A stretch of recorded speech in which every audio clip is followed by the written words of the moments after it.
Time management. देखो आपको screen पे शो हो रहेगा कि कौन सी चीजें हमें करनी है और कौन सी चीजें नहीं करनी है।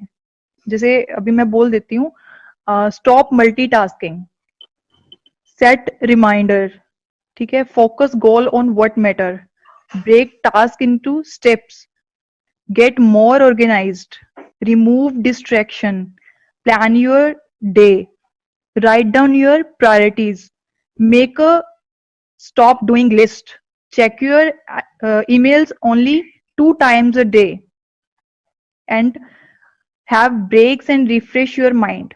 मतलब इसमें ये चीज बताई हुई है कि आप अपने पूरे दिन का प्लान करो, आप जो चीजें आपको नेगेटिव कर रही हैं उसको आप अवॉइड करो, आप ब्रेक लो, अच्छे से रिफ्रेश हो, अपनी अपॉर्चुनिटी खुद से क्रिएट करो और अपना किसी चीज पे टारगेट लेके चलो। यही चीज हमें यस बताई जाती है, ठीक है। यस तो अभी हम बात करते हैं इसमें, हमारा जो पॉइंट है नेक्स्ट वो है लव योर बिजनेस।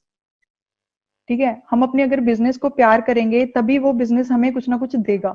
अगर हम प्यार ही नहीं करेंगे तो वो कैसे देगा। ठीक यस है, मैम। अब एक छोटे से बच्चे की एग्जांपल ले लेते हैं। एक छोटा सा बच्चा है, ठीक है, हम उसको, वो खेल रहा है, हम उसको अपनी तरफ बुलाते हैं, वो नहीं आता है, ठीक है, वो हमसे बात भी नहीं करता है, हमारे साथ खेलता भी नहीं है, बट हम उसको थोड़ी देर देखते हैं, हम उसको ऑब्जर्व करते हैं कि उसको जो चीज चाहिए होती है ना, हम उसको वही चीज देते हैं। ठीक है, अगर उसको कोई चॉकलेट चाहिए वो दे देते हैं, या कुछ और चाहिए, जो भी चीज उसने खेलनी है हम उसके साथ खेलते हैं। तो वो बच्चा क्या होता है, कंफर्ट जोन में आ जाता है, वो हमारे साथ बोलना शुरू कर देता है, हमारे साथ खेलना शुरू कर देता है। यस ठीक है, जब हम उसको प्यार देते हैं वो तभी हमें प्यार देता है ना, वैसे ही हमारा बिजनेस है, अगर हम इसको प्यार करेंगे तो तभी ये हमें सब कुछ देगा। बिल्कुल। आप लोगों ने Yes, that's सुना होगा, एक डायलॉग है, शाहरुख खान जी का डायलॉग है, उसमें है, मैं डायलॉग बोलना चाहूंगी, जब किसी चीज को आप पूरी शिद्दत से चाहते हो तो पूरी कायनात आपको उस चीज में मिलाने में लग जाती है।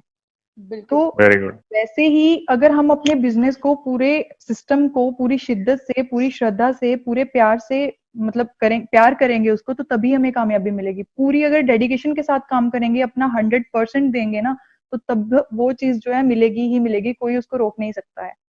यस तो अभी मैं एक छोटी सी स्टोरी बता रही हूँ इस पे, कि एक बारी क्या होता है, एक ना राजा होता है और उसका ना एक बहुत बड़ा दरबार होता है, महल होता है, तो उसमें ना एक धोबीन होती है, वो काम करती है, उनके कपड़े धोती होती है।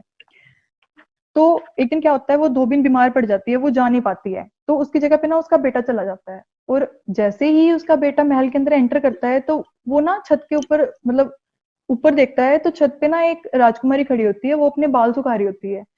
तो वो जैसे ही उसको देखता है ना, उसको उससे प्यार हो जाता है। तो अब क्या करता है वो लड़का, जब वापस आ जाता है घर, वो आके अपनी माँ को बोलता है कि माँ, कल से तू काम पे नहीं जाएगी, कल से मैं काम पे जाऊंगा, मैं अब काम करूंगा, तेरा आराम करने का टाइम आया है, तू घर पे बैठ के आराम कर। Hmm. तो माँ को शक हो जाता है, तो माँ बोलती है, देखो माँ तो माँ ही होती है, उसको पता चल जाता है, तो माँ क्या करती है, बातों ही बातों में उससे पूछ लेती है कि क्या बात है। तो फिर एक दिन क्या होता है कि माँ चली जाती है काम करने के लिए महल में। तो जब वो महल में काम करके वापस आती है, तो वो आते अपने बेटे को बोलती है कि बेटा, जो राजकुमारी है ना, उसकी तो शादी फिक्स हो गई है, शादी कहीं और तय हो गई है उसकी। तो जैसे ही उसका बेटा ये सुनता है ना, तो सुनता ही रह जाता है, वो उसकी जान ही निकल जाती है, वहीं मर जाता है वो। तो वो जो धोबिन होती है, वो बड़ा ही दुख मनाती है कि मैंने ऐसा क्यों किया, मैंने अपने बेटे को ऐसा करके ऐसा बोला तो उसकी जान चली गई। तो वो क्या करती है, 10-15 दिन ना जाती नहीं है महल में।